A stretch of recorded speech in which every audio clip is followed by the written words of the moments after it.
안녕하십니까. 우리 전국의 유튜브 구독자 여러분, 아프리카TV 시청자 여러분, 토요 사건 팩트 46번째 오류의 흔적 그 문을 열도록 하겠습니다. 오늘은 여러분에게 긴 말 없이 바로 사건 내용부터 시작하도록 하겠습니다. 얘기가 조금 길 것으로 예상되니까 함께 잘 집중해서 들어주셨으면 좋겠습니다. 중간에 돌아가신 분의 실제 피해 사진이 한 장 나옵니다. 네, 미리 공개하기 전에 말씀을 드릴 테니 혹시라도 그런 부분이 불편하시면 미리 스킵해서 봐주시면 좋겠습니다. 때는 2010년으로 가도록 하겠습니다. 2010년 7월 29일 굉장히 더운 한여름, 충북 영동에 있는 한 저수지 낚시터였습니다. 그 낚시터 근처에 살고 있었던 자주 낚시를 하고 있는 민모 씨입니다. 물가 의자 쪽에 자리 잡고 앉아있는데 물 위쪽으로요, 무언가 검은 머리카락 같은 게 일렁이는 걸 확인하게 됩니다. 뭔가 사람 같다라는 느낌이 든다 라고 생각이 들어서 뭔가 이상한데? 그리고 결국에는 곧바로 신고를 하게 되죠. 보는 건 너무 섬뜩해서 사람이다라는 판단 때문에 바로 경찰에 신고를 했던 겁니다. 실제 시신의 모습은 당시 얼굴을 바닥으로 향한 채 양손은 무언가 봉을 잡고 있는 것처럼 앞으로 이런 형태를 취하고 있었고, 그리고 뒤통수만 떠있는 채 몸은 약간 활처럼 휘어진 그런 상태로 수면 위에 있었습니다. 당시 출동 구급대원의 진술에 따르면 이미 발생한 사망 당시에 보게 되면 이제 뛰어내려서 바로 그 자리에서 사망하신 게 아니고, 봤더니 당시 여름철 7월 29일이니까 부패가 어느 정도 좀 진행된 상태, 그래서 시신이 위로 떠오른 것이다. 얼굴 자체를 봤을 때도 형태를 알아볼 수 없을 만큼 이미 부풀어 오르다. 즉 우리가 다시 한번 말씀을 드리게 되면 여기에 있는 내용인 거죠. 위에 올라갔던 내용들이 확인됐던 부분이기 때문에 어떻게 보면 이 안에 오래 빠져 있다가 시신이 부패돼서 이렇게 하나하나 위로 올라왔을까? 이렇게 생각될 수 있었던 상황이었던 겁니다. 신원을 확인하기 위해서 주머니를 한번 확인해 봤는데요. 주머니에는 경찰 신분증이 나오게 됩니다. 당시 2010년 당시의 나이 27세, 서울 강남경찰서에 바로 이용준 형사셨습니다. 신원을 확인하자마자 곧바로 강남경찰서 측에 신원 조회 확인을 요청을 해봤더니 이미 확인되기 이틀 전이었던 7월 27일 실종 신고가 이미 돼 있는 상태였습니다. 이분은 실제로요, 2010년 5월 30일부터 7월 23일까지 경찰 수사연구원에서 이제 교육과정을 받고 있었거든요. 이제 막 형사가 되신 분입니다. 그리고 그 전에는 다른 부서에서 있으면서 모범경찰로서 상을 3년 동안 연속으로 받은 되게 우수한 경찰이셨습니다.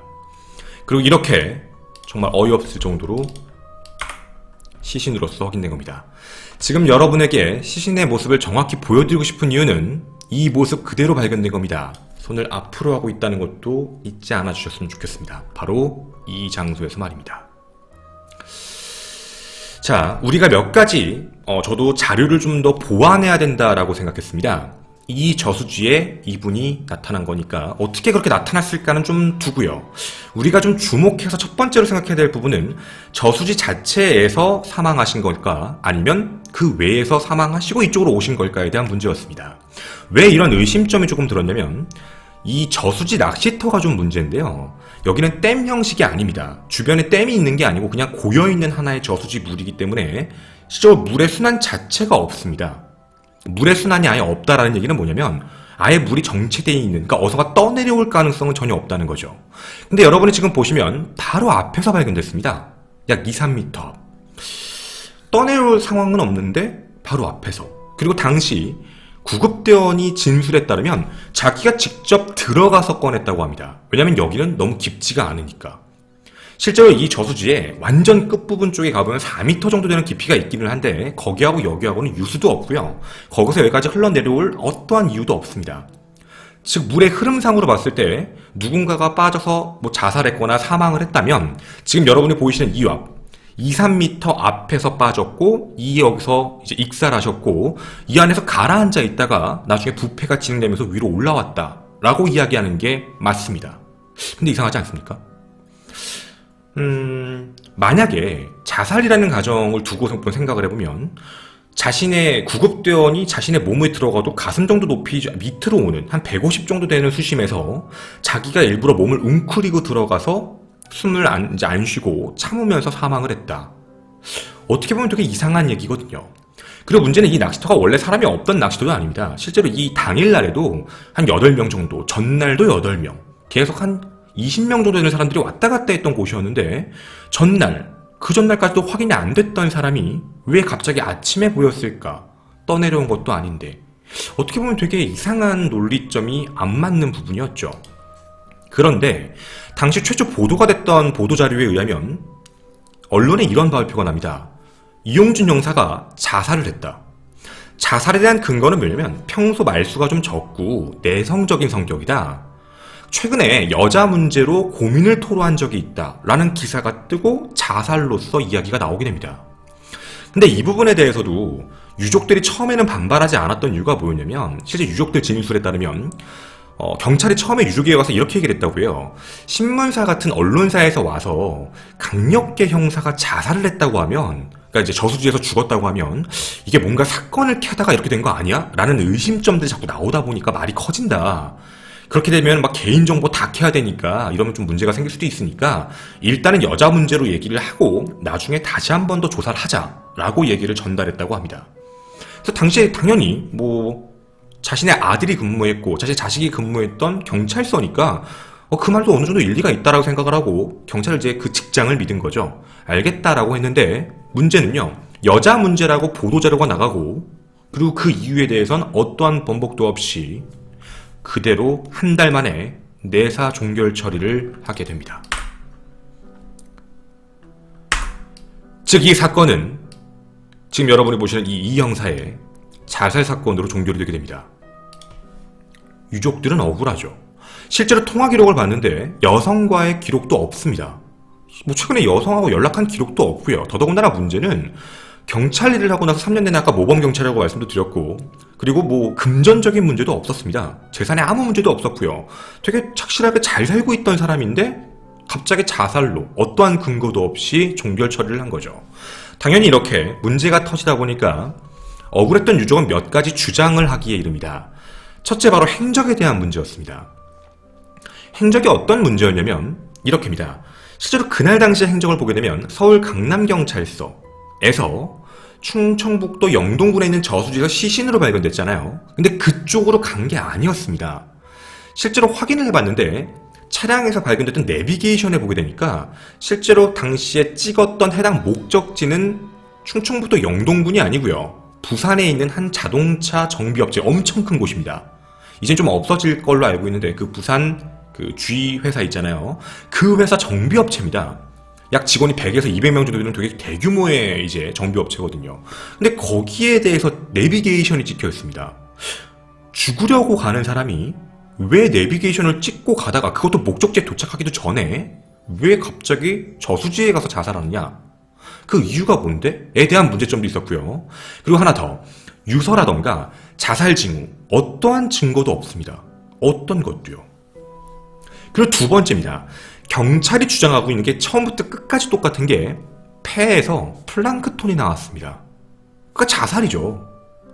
그러니까 폐 안에서 물을 먹어서 플랑크톤이 나온 거니까 그러니까 살아있을 때 물을 먹은 게 맞죠. 그러니까 이거는 자살이죠. 라고 경찰이 이야기를 하게 됩니다. 근데요. 일단 우리가 여기까지 한 섹션으로 분리를 하고 여기에 대한 의문점을 조금만 더 한번 얘기를 해보겠습니다. 뭐가 조금 이상하냐면 초기에 경찰이 자살로 몰았던 좀 이상한 점들이 몇 가지 조금 있었습니다. 첫 번째, 회유를 냈다는 거예요. 분명히 이건 회유라고 봐야 됩니다. 왜냐면 자기들도 그냥 일단은 문제가 생길 수 있으니까 일단은 언론사에다가 자살로 하자라고 해놓고 자기들도 자살 이렇게 얘기해버리는 거 보면 일단은 유족들한테 회유를 시키고 무언가 좀 시간을 좀 벌었던 건 우리도 인정을 좀 해야 됩니다. 그리고 재조사해주지 않았으니까 말이죠. 그리고 이것뿐만 아니라 자살과 맞지 않은 징후가 있는데도 자살로 처리했다는 거죠. 원래 대부분 자살을 하게 될 때 책을 좀 저도 보고 참고를 해봤는데 대부분 자살은 자기가 좀 의미가 있는 것, 복수심 아니면 자기의 옛날 추억 이런 의미가 있는 장소라던가 아니면 가본 적이 있던 곳 그런 연고지 같은 곳에서 많이 자살을 하게 되는데 실제로 이 영동 저수지는 동네 주민들만 알고 있는 좀 되게 깊은 저수지입니다. 안쪽에 있는. 그러니까 사람들이 잘 알 수가 없는 겁니다. 뭔가 되게 이상한 상황인 거죠. 자살 연고가 아예 없는 곳인데 왜 거기서 사람이 죽었을까? 그리고 내비게이션 중간 목적지에서 죽었다. 최근 목적지 목록, 그동안 검색한 모든 목록에도 그쪽은 나온 적이 없었으니까 말이죠. 그리고 더불어서 플랑크톤입니다. 저도 플랑크톤에 대한 이야기를 좀 찾아봤는데 시체에 물이 들어갔다라는 되게 단순한 이야기로서만 자살로 얘기한 겁니다. 그게 무슨 소리냐면 결론은 익사가 맞습니다. 왜냐면 사람이 살아있는 상태에서 안에 폐에 물이 찬 거기 때문에 익사는 맞는데 우리가 익사라는 걸로 무조건 자살을 판단할 수 없다는 생각을 해봐야 되는 겁니다.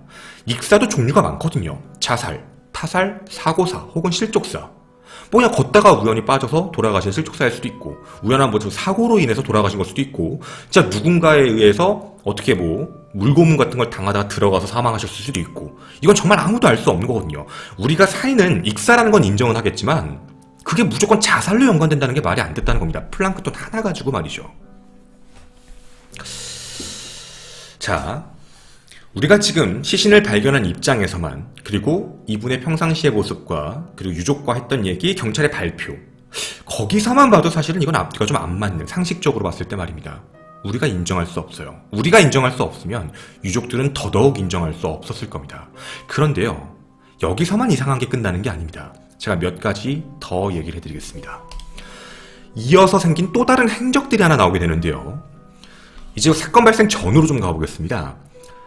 2010년 7월 26일 2달간의 그 연수 아까 말씀드린 걸 마치고 나서 이제 서로 복귀를 한 날이 26일입니다. 그게 아마도 실종 하루 전날인 거죠. 26일날 서로 복귀를 하고 밀린 일 때문에 야근을 하시게 됩니다. 그건 행적에 다 나와 있는 사실입니다. 그리고 CCTV 조사 결과 밤 9시 20분 정도에 서에서 나오십니다. 근데 나오셔서 딴 데 간 게 아니고요. 바로 그 다음 행적이 확인된 게 강남경찰서의 관할 지역인 서울에 있는 역삼 지구대를 들리십니다. 그 지구대를 들려서요. 어떤 수사 자료를 카피합니다. 복사합니다. 이것도 좀 중요한 얘기입니다. 지구대에 들려서 어떤 수사 자료를 카피했다. 그리고 나선 뭘 하냐면 동네 선배라는 사람을 만나서 함께 술을 마시게 됩니다. 함께 술을 마셨던 동네 선배 진술을 지금부터 말씀을 드리겠습니다. 퇴근하고 가끔씩 술을 같이 한잔했어요. 개인적으로 근데 만난 건 그날이 처음이에요. 그러니까 그 전에는 여러 명이서 만났다는 얘기죠. 그러니까 단둘이 만난 건 그날 처음입니다. 밤늦게까지 좀 마셨고요. 한 양주 3병 정도 마셨나? 이렇게 얘기합니다. 그리고 이 형사는 한 1병 정도 마셨어요. 그리고 이제 직장, 강남경찰서하고 좀 가까운 게 우리 집이어서 우리 집에서 일단 잠을 자기로 하고 우리 집에 가서 잠을 잤습니다. 그 잠을 자고 있는데 그 다음날 아침, 2010년 7월 27일이겠죠? 7월 27일 아침에 갑자기 다급하게 전화를 받고 깨는 걸 자기가 들었다고 합니다. 9시 2분경에 반장님 라면서 출근이 늦어서 전화를 받은 기록이 납니다. 죄송합니다. 그리고 바로 일어나서 그 지인의 동네 선배의 집을 급히 나서게 된 거죠. 그리고 그렇게 급히 나선 이 형사는 좀 신기했던 건 곧바로 또 경찰서로 간 건 아닙니다. 북쪽에 있었던 어떤 이제 사건, 절도 사건이 있었던 현장에 잠깐 가서 자신의 카메라로 사진을 조금 찍습니다. 그건 그대로 남아있었고요, 카메라에. 사진을 쭉쭉 찍고요. 그리고 그 다음 행적도요, 강남경찰서로 들어가지 않습니다. 들어가지 않고 바로 집에 가서 샤워를 하고 바나나 하나를 먹은 흔적이 나옵니다. 그리고 자신의 수갑, 수사서류, 결제서류, 그 다음에 휴대폰, 경찰봉 이걸 소지한 채 학동역 쪽에서 자신의 목적지 아까 말씀드렸던 부산에 있는 그 쥐모 회사 거기에 사업소, 자동차 사업소에 찍고 나서 출발을 하게 됩니다. 그러니까 강남경찰서를 들린 적은 없습니다. 그리고 여기서 좀 이상한 행적이 하나 나오거든요. 서울에서 부산으로 가던 중 이제 고속도로 하나 타고 있던 거겠죠. 12시 31분경입니다. 영동 IC 부근을 지나가는 고속도로 쪽에서요. 사고가 납니다. 자차 사고였습니다.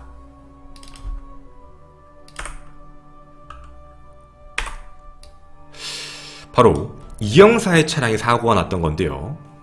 자차 사고가 터지자마자 근처에 있는 영동병원으로 곧바로 후송되게 됩니다. 근데 여기가 조금 중요합니다. 사고가 어떻게 났냐면 실제로 1차선이 아니었습니다. 가장 끝 차선, 가장 느리게 가고 화물차가 많이 있는 차선, 거기서 가고 있다가 갑자기 어떤 일이 좀 생겨서 이렇게 사고가 났냐면, 오른쪽이죠. 오른쪽에 가드레일이 있을 거 아닙니까? 오른쪽 가드레일을 갑자기 땅 박으면서 차가 왼쪽으로 튄 겁니다. 그 차선 3개, 차가 다행히 없었던 거죠. 왼쪽 차선을 다 가로질러서 중앙 분리대를 받고 한 바퀴를 돌고 그리고 차가 멈추게 됩니다. 쉽게 얘기하면 되게 큰 사고였던 거죠. 자칫하면 정말 큰 사고 날 뻔했던 사고였습니다. 당시에 순찰대가 그걸 확인해서 갔었는데 당시의 기록으로는 졸음운전으로 체크되어 있습니다. 이 형사가 정상적으로 내렸거든요. 그 당시 견인 기사도 마찬가지로 진술합니다. 머리에 작은 찰과상만 있었고 어떠한 부상도 없었답니다.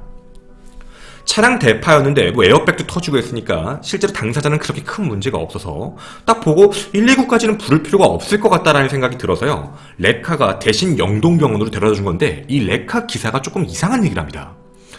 원래 대부분 사고가 나면 제가 졸음운전해서 사고가 났어요. 제가 너무 피곤해서 그랬나봐요. 이렇게 대부분 사고 얘기를 많이 하는데 이 형사는 아무런 얘기도 하지 않고 담배 좀 피겠습니다 라고 하고 차에서 담배를 2대만 폈다고 합니다. 어떠한 얘기도 안 했다고 해요. 그리고 영동병원으로 가게 됩니다. 당연히 그 영동병원엔 CCTV가 남아 있었습니다.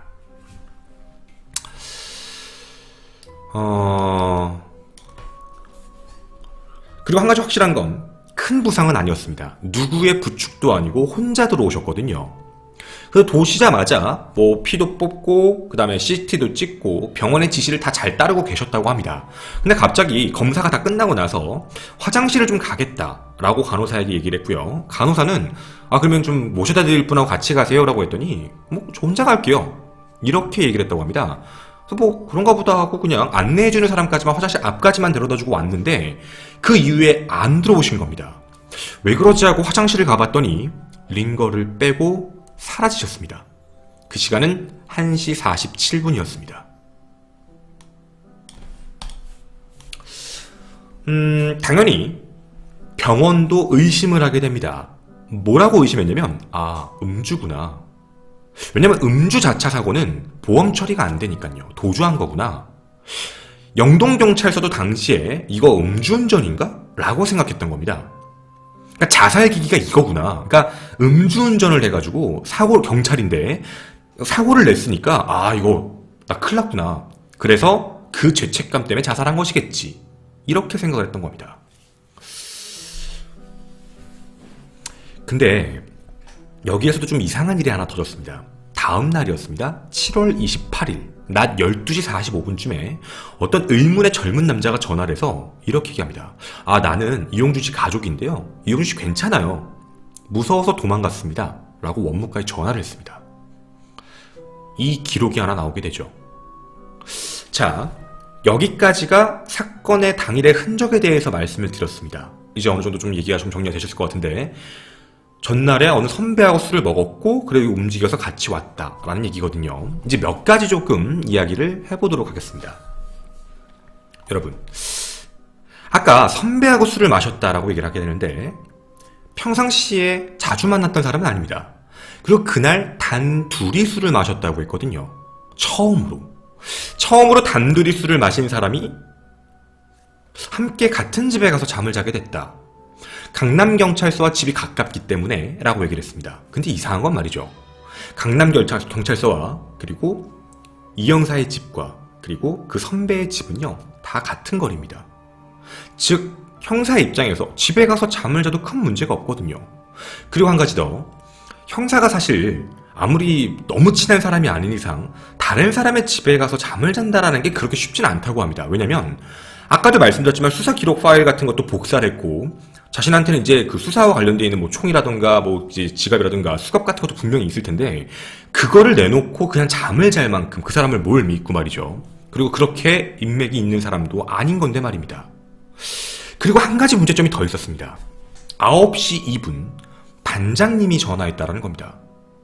그럼 우리가 아까 그걸 그냥 넘어갈 수 있는데 반장님이 전화해서 너 당장 그 사건 현장 가! 이렇게 해서 사건 현장 가서 죄송합니다 하고 찍고 집에 와서 씻고 부산을 갔다 이렇게 하면 우리한테는 되게 부드럽게 이어지는 얘기일지 모르겠는데 저도 이 내용을 좀 알아보다가 알아봤는데 모두 똑같이 얘기합니다. 저에게 제시해준 저녁 이제 퇴직하신 경찰분도 반장이 전화를 왜 해? 반장이 전화를 왜 해? 제가 그게 무슨 말씀이시죠?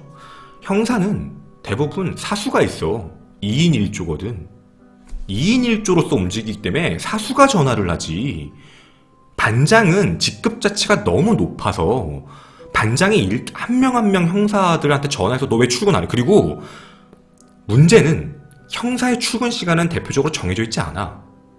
형사가 9시, 8시 반 정도에 출근하는데 8시 반에 출근하지 않아도 뭔가 어디 수사하러 갔겠지 라고 생각을 하지, 무조건 경찰들이 와서 그냥 저 왔습니다, 출근했습니다 하고 수사 현장을 가는 게 아니기 때문에 실질적으로 반장이 봤을 때 형사들이 안 오는 것도 어떻게 보면 당연하고 자연스러운 모습인 건데, 반장이 전화해서 죄송합니다라는 얘기가 나온다? 반장이 전화할 리가 없는데? 라고 얘기하시더라고요. 쉽게 말씀드리면, 제가 아프리카로 비유해서 좀 죄송한데, 제가 방송을 펑크냈을 때 제 담당자가 전화를 하는 것과 저희 아프리카TV 대표님이 전화한 것 정도의 차이라고 생각해 주시면 좋겠습니다. 제가 방송을 펑크냈다고 대표님이 저한테 전화하진 않거든요. 그러니까 되게 이상하다라고 얘기를 하시더라고요.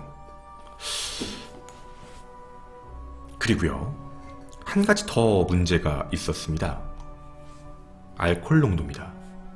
혈중 알코올 농도에서도 문제가 생겼습니다. 아까도 도망을 갔다. 이게 아마 음주사고라고 오해받을까봐 도망간 거지 라고 얘기하더라고요. 혈중 알코올 농도는 0.01% 미만 나옵니다. 0.01%라는 건요, 일반적인 사람도 불면 나옵니다. 즉 다시 말씀드리면 측정 불가 수치라는 뜻입니다.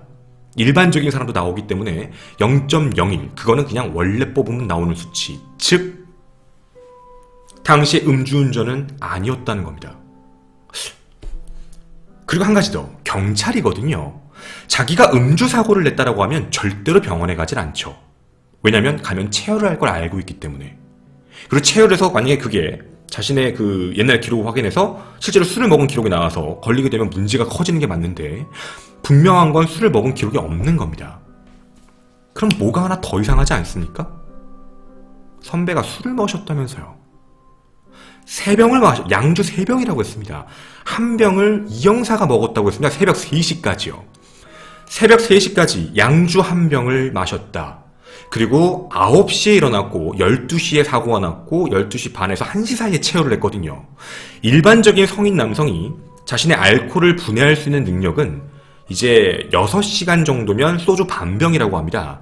그러면 12시간 기준으로 따지면 소주 한 병이거든요. 그럼 어느 정도는 나와야 되는 게 맞거든요. 우리가 여기서 되게 이상하게 생각할 거는 정말 저 선배의 진술이 맞을까예요. 선배가 얘기한 게 말이 너무 앞뒤가 안 맞았기 때문입니다. 반장님? 우리가 근데 한 가지 확실한 건 알 게 있어요.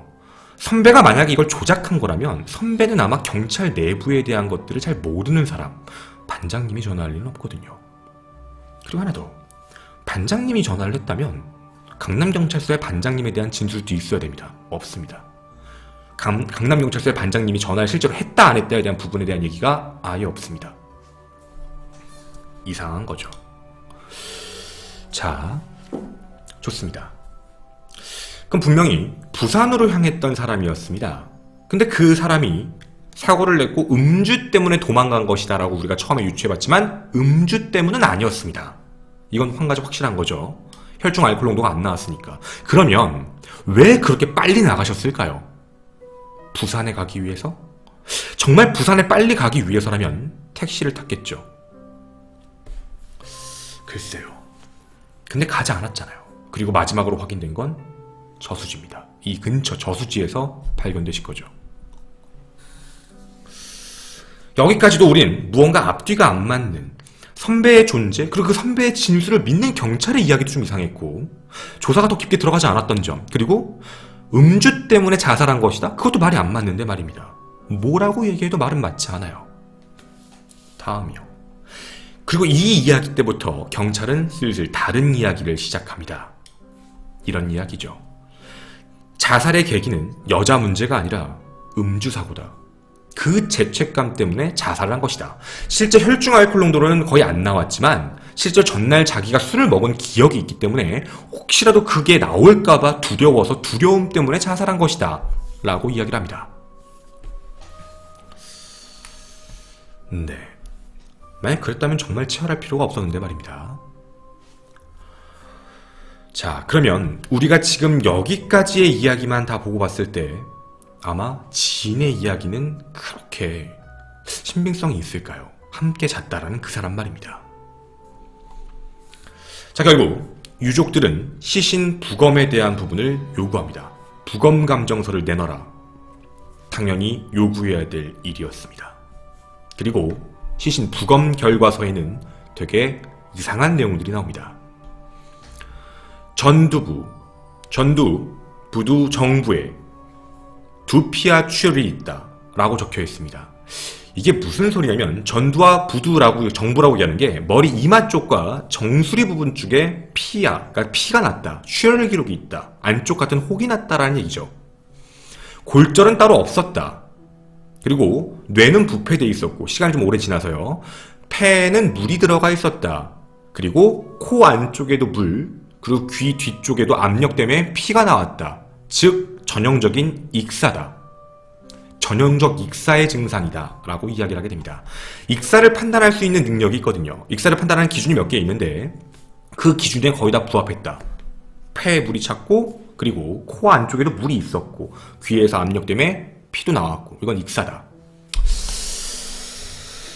근데요, 이상한 게 하나 있었습니다. 지금 조금 어떻게 보면 잔혹한 사진일 수도 있습니다. 실제 돌아가신 분의 사진입니다. 유족들이 갖고 있는 사진 공개해드리도록 하겠습니다. 자, 보시면 아시겠지만 목입니다. 지금 여러분 눈에는 저 목에 있는 게 뭐로 보이십니까? 저거에 대한 기록이 별게 없습니다. 그냥 기록상에 그 일명 부검 결과서에 그냥 보게 되면 그냥 외상 표피의 흔적만 있다 라고만 나와 있지 저걸 그렇게 깊게 얘기하지 않습니다. 여러분 이걸 뭐라고 혹시 보시게 됩니까?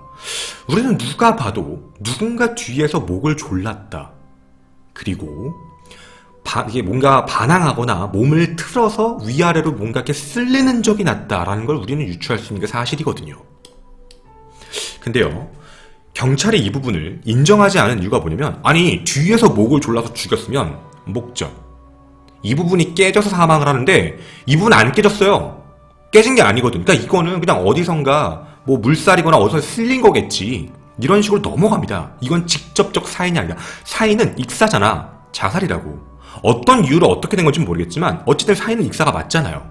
이렇게 얘기를 합니다. 이것 때문에 죽은 건 아니잖아요. 이렇게 얘기를 하는 거죠. 사실입니다. 실제로 목을 졸라서 죽이면 여기가 깨지는 게 맞습니다. 깨져야 사망을 하거든요. 그건 사실 맞습니다. 근데 여러분, 우리가 한 가지 생각을 좀 해야 될 것 같아요. 목을 조른 게 죽일 때만 조르는 게 아니잖아요. 사람을 죽일 때만 목을 조르는 게 아닙니다. 사람의 목을 조른 형태로 무언가 협박을 하거나 아니면 위협을 가하거나 이랬을 수도 분명히 있는 건데 그 부분에 대해서 직접적인 사인이 아니라고 무시를 한다는 건 되게 이상한 부분인 겁니다. 그리고 한 가지 더 이상한 부분이 있었습니다. 앞니마가 깨졌다. 여러분은 다 인정하실 겁니다. 왜냐면 자동차 사고가 실제로 났으니까 앞니마가 깨졌죠. 이것도 경찰 측에서는 얘기하는 겁니다. 아니 자동차 사고가 났으니까 깨진 거죠. 정수리는요. 자동차 사고가 앞쪽에서 났거든요. 어떻게 하면 정수리가 깨질 수 있죠? 우리가 정수리를 깨질 수 있는 경우의 수를 좀 생각해 봐야 됩니다. 벨트를 안정적으로 한 남자가 실제로 차 사고가 앞쪽에서 옆쪽에서 나오게 되면 대부분 부딪히는 쪽이 이마 쪽입니다. 이마 쪽에서 부딪히게 되고 그 다음에 에어백이 나오기 때문에 그렇게 되면 실질적으로는 찢어질 수 있는 게 맞는데 어떻게 하면 정수리가 깨질 수 있을까요? 정수리 부분을 부딪힐 수 있는 경우의 수는 어떤 경우에 있을까요? 운전석에 앉아보신 분들은 아실 겁니다. 정말 세게 위로 몸이 떠서 위에 부딪히는 경우요? 근데 위에는 그렇게 날카로운 게 없는데요. 그럼 정수리를 이렇게 해서 핸들에 억지로 박아야 된다? 운전대를 정말 멀리하지 않는 이상 그럴 각도가 나올지도 의문입니다.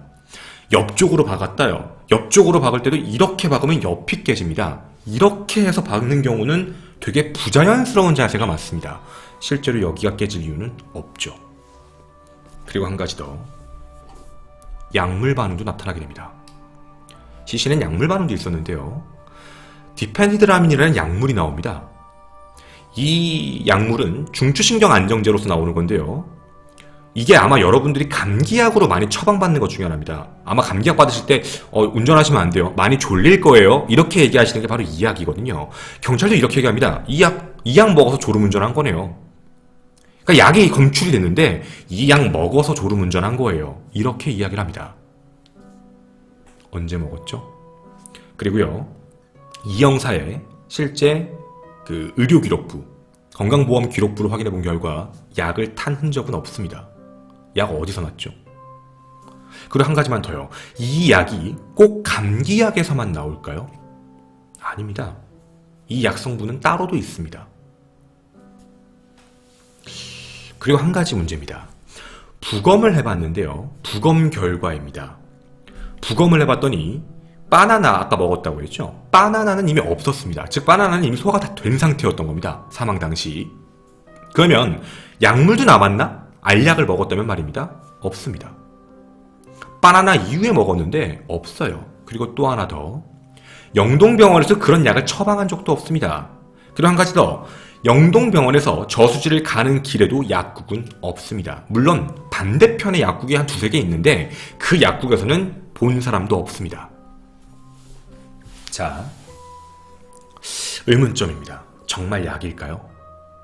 약을 산 흔적도 없고 사야 할 이유도 없던 사람, 그리고 한여름이었습니다. 한여름에 전날 술까지 먹은 사람이 만약 그 진술대로라면 감기에 걸려서 감기약을 먹었다 갑자기?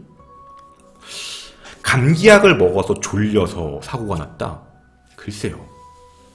대부분의 성분 자체를 감기약이라고 하는 거지 감기약이 아닐 수도 있잖아요. 자, 이게 만약에 우리가 조금 다른 생각을 좀 해봐야 될 문제라고 생각했는데 여기까지의 내용들을 조금만 좀 종합적으로 한번 봐보고 싶은 게 있었습니다. 우리는 의문점이 많이 남거든요. 그럼 블랙박스는? 경찰이 가져갔습니다. 없어요. 그럼 그 디카는요? 경찰이 가져갔습니다. 없어요. 수사기록 파일은요? 경찰이 가져갔습니다. 없습니다. 그 어떤 것도 공개한 게 없습니다. 자, 이제 우리는 궁금한 게 몇 개 남지 않았습니다. 그걸 한번 얘기해 보겠습니다. 아마 여러분도 지금 다 궁금하실 겁니다. 첫 번째, 정말 그 선배라는 사람의 이야기입니다. 그 선배에 대해 동네 선배라고 얘기를 처음에 했는데 정말 동네 선배인지 알아보자는 거죠. 어떤 일이 있었냐면 당시 경찰 교육 연수를 받고 있었던 이 형사는 그 안에서 어떤 경찰서 이모 형사한테 정보원 서모 씨를 소개받습니다. 그게 7월 16일입니다. 그리고 정보원 서모 씨는 부산에 있는 자신의 후배 김모 씨를 7월 24일 날 소개해 줍니다. 하나가 맞아떨어지죠. 왜 부산에 갔는지. 부산에 간 이유가 아마 김모 씨를 만나기 위해서 간 것 같습니다. 그런데요, 아까 말씀드렸던 동네 선배라는 사람이 실제로 누구였냐면 일반적인 사람이 아니라 정보원 서모 씨였습니다. 동네 선배 아닙니다. 형사의 소개로 만난 정보원이었습니다. 실제로 이용준 형사가 개별적으로 뭔가 수사를 하려는 부분으로서 혹시 이걸 이모 형사한테 물어봤을까? 그리고 그 정보원인 서 씨가 그걸 전달받은 것일까? 라고 추측하는 사람도 있습니다. 진짜인지 아닌지는 모르죠. 하지만 한 가지 확실한 건 있습니다. 그 사람과 함께 잤다는 거의 말도 안 됩니다. 이젠 더 말이 안 됩니다. 그냥 동네 선배여도 이상한데 경찰 연수원 7월 16일날 만나서 소개받은 남자와 불과 10일 전에 소개받은 사람과 같이 잠을 잤다. 그 전날 사건 파일을 그럼 이제 뭔가 하나 맞아떨어지지 않습니까? 역삼 경찰서에서 무슨 사건 파일을 복사했다. 그리고 정보원을 만났다. 이제 얘기가 조금 달라집니다. 그리고 그 다음날 그 사람이 소개해준 김모 씨를 만나러 가는 길에 이런 일이 생긴 겁니다. 왜 다르게 얘기했을까요? 그 정보원 서모 씨가 되게 이상한 겁니다. 경찰 쪽이죠. 왜 다른 이야기를 했고 경찰은 내부에서 왜 그걸 따로 조사하지 않았냐는 겁니다. 그 두 번째 문제입니다. 부검 결과서에서도 문제가 있습니다. 바로 플랑크톤입니다. 이게 조금 저도 소름 돋았는데 플랑크톤은요, 외상 없는 몸에서 실제로 몸 안에 폐 안에서 플랑크톤이 나왔다는 건 물을 먹었다는 거죠.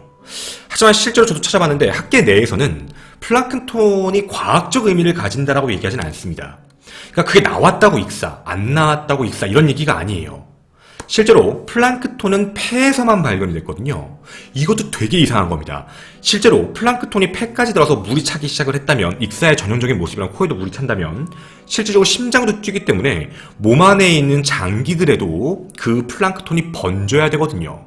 위장, 폐장 모두 다요. 하지만 실제로요, 플랑크톤은 폐에서만 나왔습니다. 귀에서의 출혈이요, 나올 수 있죠. 왜냐면 물이 자신에게 들어오면 필사적으로 허우적거리다 보면 압력이 올라가서 그 압력이 세지면 귀에서 출혈이 나오기도 한다고 합니다. 물론 없는 경우도 있지만 말이죠. 근데요, 이상한 일이 하나 나옵니다.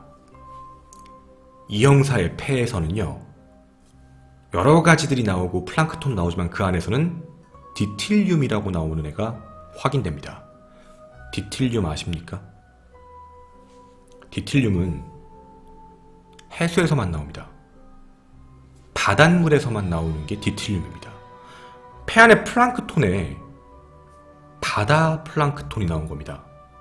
담수에는 존재하지 않는 거죠. 즉 그 저수지에선 담수가, 그 저수지는 해수가 아니기 때문에 절대로 나올 수 없는 부분입니다.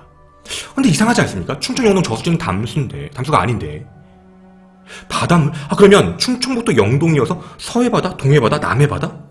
거기서 사람을 죽이고 데려왔나? 아니죠.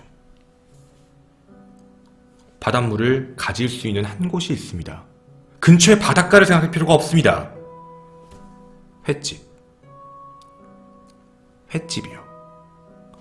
횟집에 있는 저수, 그 물.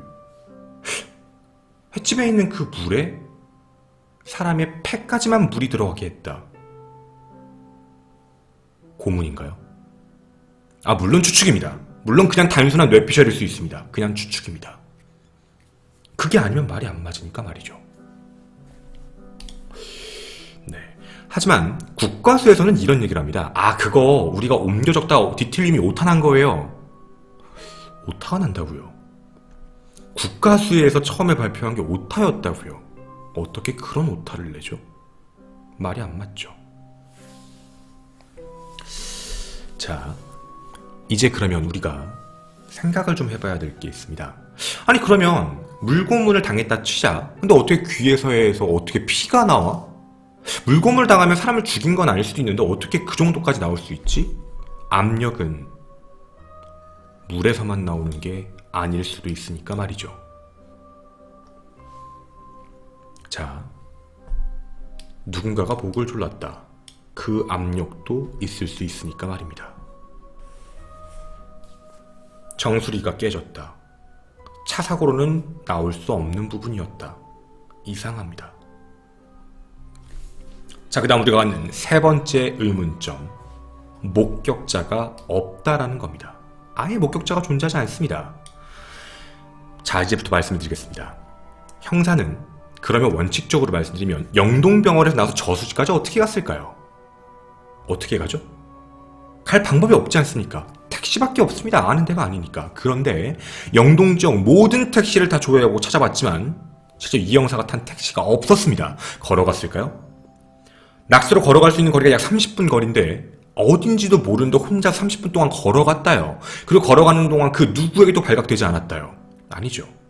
누군가의 차를 탔다가 더 맞겠죠. 그리고 한 가지 더. 아까도 말씀드린 대로 27일부터 29일까지 분명히 그 낚시터에는 여러 명, 20명이 넘는 사람이 있었습니다. 근데 그 수심은 1.5m.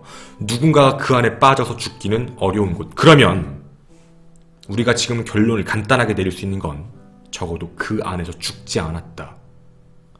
다른 곳에서 사망한 뒤에 누군가 새벽 시간에 사람들이 밥을 먹으러 가거나 잠을 잤던 틈을 이용해 그 저수지에 던져놓은 것이 아닐까. 부패가 진행된 건 어쩌면 밖에서 당연한 걸 수도 있으니까 말입니다. 물론 우리의 추측일 수도 있습니다. 그리고 이 모든 사건을 의심으로 만들게 된 것도 경찰입니다. 이유는 정말 신기한 건데 이 형사의 통신 기록 조회에 대한 수사를 전혀 진행하지 않았습니다. 기본적인 겁니다. 언제 어디서 이동을 했고 통신 IP가 계속 나오기 때문에 어디서 어떻게 갔다라는 모든 기록이 있어야 되는데 그 기록이 하나도 없습니다. 아예 하지 않았던 겁니다. 왜 안 했을까요? 우리가 경찰에게 갖는 여러 가지 의문점입니다. 지금 여러분이 보시는 고인이십니다. 용준 형사는 정말 과연 자살인 걸까요? 근데 자살로 보기에는 말도 안 되는 이상한 의문점들이 아직까지 남아있습니다. 유족들이 억울한 건 단 한 가지입니다. 자살이면 자살, 타살이면 타살. 정말 정확하게 납득이 가능하게 얘기를 해줘야 그걸 받아들이고 인정하는 겁니다.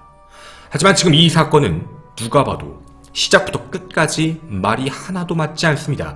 도리어 제가 얘기했던 가상의 시나리오, 수사를 하지 말아야 될 정보를 알게 되고 그 안 연구소에서 얘기를 하다가 정보원을 만나 정보원에게 수사 기밀을 얘기하거나 넘겼다가 그 안에서 문제가 생겼다. 그 부분에 대한 어느 고문을, 이런 물고문 같은 부분을 받았다. 그리고 시신으로 발견됐다. 물론 뇌피셜입니다. 불가능한 얘기일 수도 있습니다. 하지만 이것도 불가능한 소리라면 지금 이 사망도 불가능한 얘기에 가깝습니다. 이 사건은 그 이후 단 한 번도 재조사를 겪지 않았습니다. 아직까지도 우리에게 어쩌면 미제 사건, 하지만 경찰은 내사 종결로 끝낸 사건입니다. 여러분들 기억 속에, 머릿속에 다시 한번 남겨주셨으면 좋겠습니다. 저는 아프리카TV의 토요사건 팩트를 진행하는 김원입니다. 감사합니다.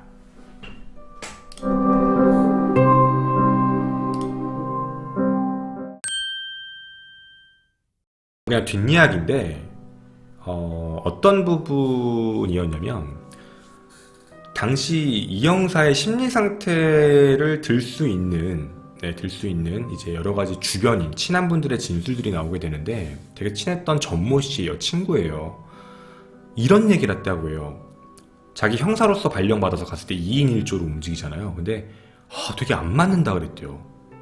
좀 뭔가 좀 껄끄러운 일도 있고 되게 짜증난다라는 이야기도 많이 했고 나는 내가 다른 곳으로 발령날 줄 알았는데 여기 또 있네? 이렇게 해서 되게 많이 짜증냈다고 얘기를 하더라고요.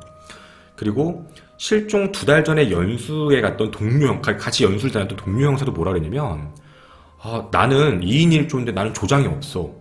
그러니까 자기는 조장이 없다 그랬대요.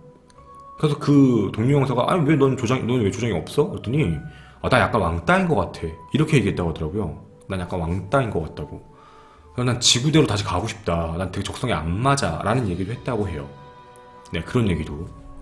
그리고 실제로 유가족들도 되게 이상하다고 느낀 게 뭐냐면 실제로 형사과장이 와가지고 이런 얘기를 했다고요. 부검하지 말라고. 부검하면 사람 2번 죽이는 거니까 부검 안 하는 게 좋아요. 이렇게 얘기를 했다고 해요.